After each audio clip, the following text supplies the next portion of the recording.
Hey, what's going on?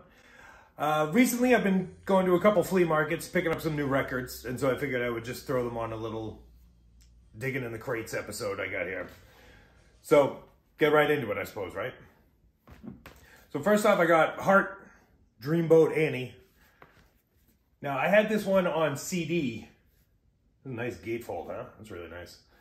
I had this one on CD, and I wasn't a huge fan of it. I mean, I liked, it's got Magic Man and Crazy on You, which are obviously both absolute jams. Now, Dreamboat Annie was Heart's debut album, released in America in 1976. Ann and Nancy Wilson's first album. Reached number 7 on the Billboard charts, and it has gone platinum at least once. The two major singles off of this were Crazy on You and Magic Man, both mainstays and some of their greatest hits ever. The hidden track on this, well, not the hidden track, but the hidden gem on this one is a song called Sing Child in the middle of side 2. Man, it's a great tune. And I mean, you can hear the Zeppelin influence throughout this entire album. I mean, they were definitely hugely influenced by Led Zeppelin, which I knew because of, I don't know if you've heard the Singles soundtrack, one of the greatest soundtracks ever, but they had, Ann and Nancy Wilson had a side project called The Lovemongers, and they did a cover of The Battle of Evermore by Zeppelin on the Singles soundtrack, which is such an excellent cover. But this ended up being a really cool album. I had it as a CD when I was younger, and I never gave it much of a chance past Magic Man and Crazy on You, but this is actually a pretty good album. Got Deep Purple, Machine Head. I remember there was a couple kids, Mario and Paul, that I used to get high with back in my high school days, and we would play guitar and stuff, and they were really, really big into Deep Purple. And they got me into them, really. I've never owned this album, but I was psyched to get it. I mean, it's only got 7 songs on it, but there's not a weak track on it. I mean, it's just excellent Sabbath riffs. I mean, really good rock, heavy rock. Yeah, super Sabbathy riffs, led by Ritchie Blackmore, who definitely was one of the pioneers of that, hard rock, heavy metal sound. Now, Deep Purple, Machine Head is their 6th album, released in March 1972. It made it to number 7 on the Billboard charts. Now, it was recorded in Montreux, Switzerland, and it was supposed to be recorded at the Montreux Casino.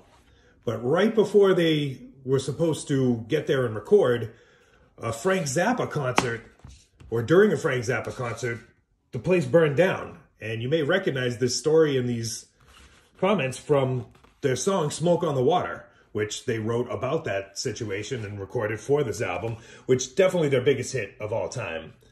But pretty wild. I mean, definitely other hits on this, Space Truckin', Highway Star, but there's not a weak track on this. Every song is awesome. Wings, Band on the Run. Now, I've never explored a ton of Paul McCartney's solo stuff, but Band on the Run is one that I knew I wanted, mainly because it had Band on the Run and Jet, which, 2 big jams of his.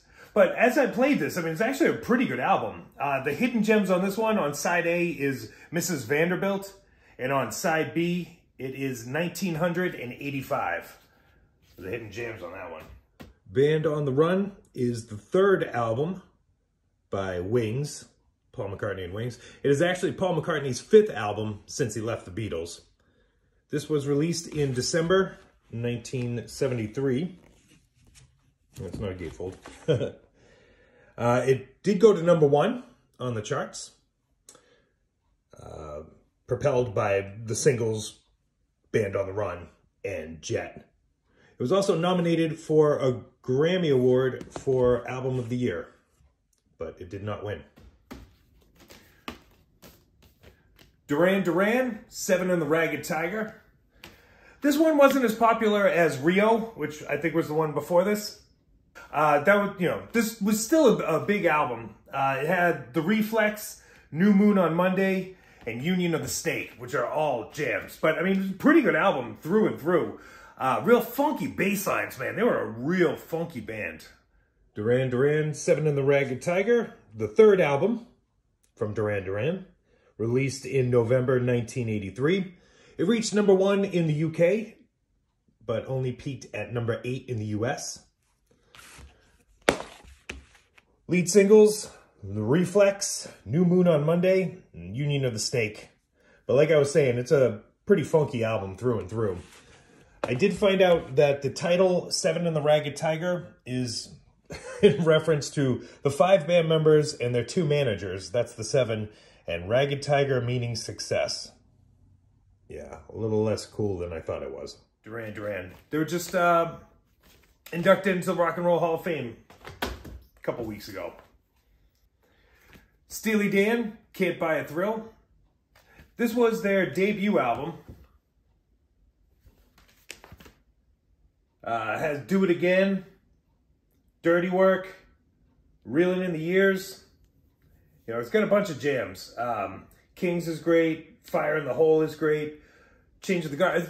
The whole album's great. I mean, I'm a huge Steely Dan fan anyway, but this is a good one. I like this one a lot.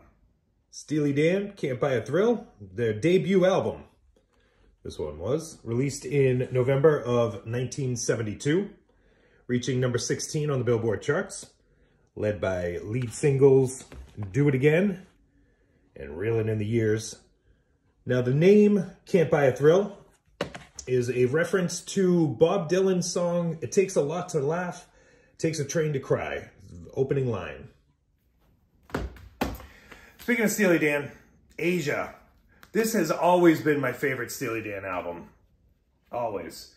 I remember back in the late 90s being in the back of a Volkswagen minibus, you know, one of those hippie vans, and with my cousin Darren. And he played this for me and turned me on to it. We were down in Cape Cod. But actually, what an awesome album. I mean, front to back, not a weak song on it. Black Cow, Asia, Deacon Blues, Peg, Josie. I mean, come on. Home at Last, I Got the News. Also great tunes. Home at Last has that, the Purdy Shuffle.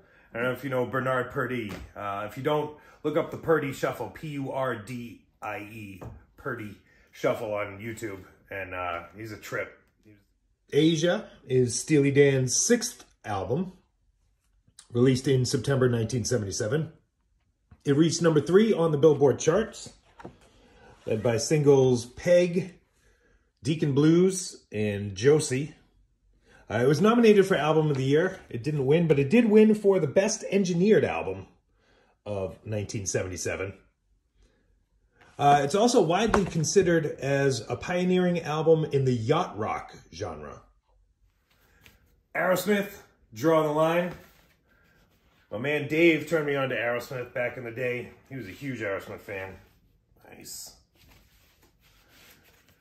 This one, great album. I mean, Draw the Line and Kings and Queens are the big one. Now, Kings and Queens, although that was a big hit, it was on their Greatest Hits album. That is an underrated jam by Aerosmith. When people think of Aerosmith's biggest songs, they don't always think of Kings and Queens. And Kings and Queens is such a jam. But great overall album. Draw the Line is the 5th album from Aerosmith, released in December 1977. Peaking at #11 in the Billboard charts. It's gone 2 times platinum. This is the album when the drugs were really starting to take their toll on Aerosmith. This is kind of not a very cohesive album, but still a really good album. It was the last great 70s album by Aerosmith before the drugs really killed them. But you could feel them taking their toll on this album. Beatles, Help, from the soundtrack for the movie. It's cool, in between each song, there's little instrumental interludes and little clips from the movie and whatnot. I mean, absolute nothing but jams on this. The Night Before, Hide Your Love Away, even I Need You, Another Girl, Ticket to Ride, Lose That Girl. I mean, absolute jams. So the Beatles, Help, was their, I think, 5th or 6th album. Now, this one isn't the actual Help album. This is technically the soundtrack from the movie Help, which the album Help was technically the soundtrack to the movie Help. I don't know. but I guess this was the original American version, was just the soundtrack before it was released as Help, the UK version. But maybe I'm making half this stuff up. I don't know. I guess I don't fully understand how these were released. This one is a gatefold. I'm kind of dying to see what's going on in here, but at the same time, it still has its original plastic on it. I don't want to take it off. But anyway, I would prefer to have the full Help album, the UK release, because it has a lot more songs. But like I had said, this has some instrumental versions, which are just kind of neat to have. I love that era of the Beatles. I love all the eras of the Beatles. And speaking of which, this is the one that caught my eye. Now, I paid a little bit more for this one than I usually do for used records, but I've always wanted this one. Sgt. Pepper's Lonely Hearts Club Band. I mean, what can be said about this that hasn't already been said? I mean, what a classic, classic album. Classic cover. I mean, Sgt. Pepper's Lonely Hearts Club Band. Man, what a groundbreaking album. It was the 8th album from the Beatles, released in May 1967. And now The Summer of Love was the summer of 1967. So this album sort of kicked off the Summer of Love. Of course, reached #1 and stayed at #1 for weeks and weeks and weeks. Overall, it has sold over 32 million copies, 32 times platinum. And it deserves it. I mean, what a classic, groundbreaking album. But like I said, it, led into the Summer of Love. And this was really, they really started letting their freak flag fly. I mean, they started to in the last couple albums, Revolver and Rubber Soul. But this one is when they really let off their psychedelicness. The colors, the imagery, the songs. Very experimental, very groundbreaking in so many different ways. Incredibly psychedelic, but still in a high art sort of way. Classic. Now, this was also sort of considered as one of the first concept albums, and it really kicked off the whole album era. Because prior to this, it was more about the singles than it was about the album. And after Sgt. Pepper's Lonely Hearts Club Band, bands started really focusing on having a cohesive album. Just every song is a jam. But very excited to finally have this one in my collection. So, I've actually been doing a lot of record shopping as of late, so probably have a couple more of these episodes up soon. But thanks for watching. Till next time, peace.